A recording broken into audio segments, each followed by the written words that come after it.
नमस्कार दोस्तों, स्वागत है आप सभी का आहट एक अनहोनी की चैनल पर। सबसे पहले तो हैप्पी शिवरात्रि।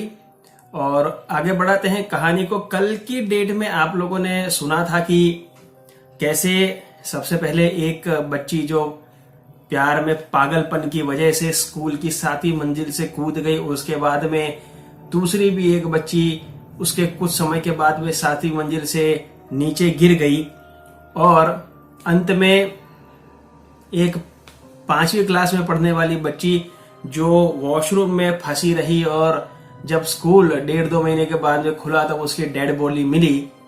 कल आपने ये सारी चीजें सुनी थी। अब कहानी को आगे बढ़ाते हैं। कहानी आगे बढ़ाने से पहले दोस्तों, मुझे तो सबसे पहले ये नहीं समझ में आता कि इतना ज्यादा कोई भी स्कूल कैसे केयरलेस हो सकती है, या पेरेंट्स भी इतने ज्यादा कैसे केयरलेस हो सकते हैं कि बच्ची जब घर पर लौट करके नहीं आई तो स्कूल में क्या इंक्वायरी नहीं कर सकते थे, और स्कूल में इंक्वायरी की तो क्या स्कूल रीओपन करवा करके चेक नहीं कर सकते थे कि बच्ची स्कूल में है या नहीं, और क्या स्कूल प्रशासन की ये जिम्मेदारी नहीं बनती थी कि वो भी एक बार स्कूल में चेक करे, या उस टीचर की ये जिम्मेदारी नहीं बनती थी कि वो बोले कि हाँ मेरे ही पास से वो बच्ची फ्रेश होने की परमिशन मांग करके गई थी तो वो वापिस नहीं आई, वो देखा जाए। इतनी कितनी केयरलेस कोई स्कूल हो सकती है। खैर जाने दीजिए, इसे जितना ही इमेजिन करते हैं उतना ही ज्यादा दुख होता है। कहानी को आगे बढ़ाते हैं।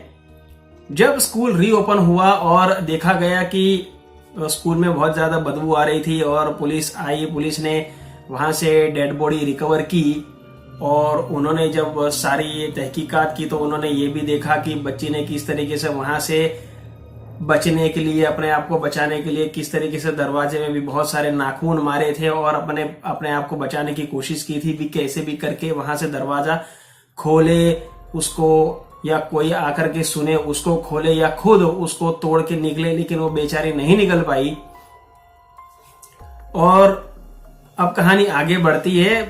स्कूल में बच्चों की वापस से पढ़ाई शुरू हो जाती है, लेकिन जब उस लड़की की डेड बॉडी स्कूल में मिली थी, उसी वक्त से जो बहुत ही खराब जो बदबू आती थी, जो ऑर्डर आता था, वो बदबू लगातार चालू की चालू रही। पूरा 24 घंटा ये बदबू स्कूल में चालू रहती, और ये बदबू का सिलसिला लगातार 2 से 3 महीना तक चलता रहा। जबकि स्कूल में पूरी क्लीनिंग करवा दी गई थी, छत से लेकर के नीचे तक पूरी क्लीनिंग करवा दी गई थी, फिर भी ये बदबू का सिलसिला नहीं जा रहा था। और अब तो कई बच्चों को तो ये पता भी था, उनको ये एहसास था कि हमारे साथ में हमारे जो क्लासमेट जो मर चुके हैं वो लोग भी हमारे साथ में रहते हैं। तो वो कई बार अपने जो उनका रिसेस का टाइम रहता था उसमें अपनी टिफिन खोल करके चले जाते थे, जो खाली मिलती थी जब वो आते थे वापिस रिसेस के बाद में। तो उन लोगों को तो ये स्ट्रॉन्ग फीलिंग हो ही चुकी थी कि स्कूल में उनके साथ में उनके भूत फ्रेंड्स भी रहते हैं। लेकिन बच्चे अब धीरे धीरे डरने भी लगे थे, क्योंकि अब ये सिलसिला शुरू हो चुका था कि या कोई जो सबसे पहले स्कूल में एंटर होता, या तो फिर जो सबसे बाद में स्कूल से निकलता, उसे कोई ना कोई पैरानॉर्मल एक्सपीरियंस जरूर होता। कोई ना कोई उनको या मारता, उनको गिरा देता, या कुछ ना कुछ ऐसा उनको एपेरेटस जैसा दिखता, ताकि अब उनको ये पता चल चुका था कि यहाँ की प्रेजेंस जो है वो धीरे धीरे ज्यादा ही स्ट्रांग होती जा रही है। इस चक्कर में कई बार स्कूल ने क्लास बदले, बहुत सारे टीचर्स भी आए गए, बदले गए, लेकिन इन सब चीजों का सिलसिला लगातार शुरू ही रहा। इसकी वजह से स्कूल को लास्टली, सरकारी स्कूल को जो 100 साल से ऊपर की ऑलरेडी थी, वो बहुत बड़ी स्कूल थी, उसको बंद कर देना पड़ा। आप बताइए दोस्तों कि इसमें किसकी गलती थी? क्या ये वही लड़की है, उसकी गलती थी जो अपने प्रेमी के प्यार के चक्कर में स्कूल में आत्महत्या करके वो सच में भूत बनी थी, और उसी ने अपनी सहेली को भी 7वीं मंजिल से फेंक दिया था?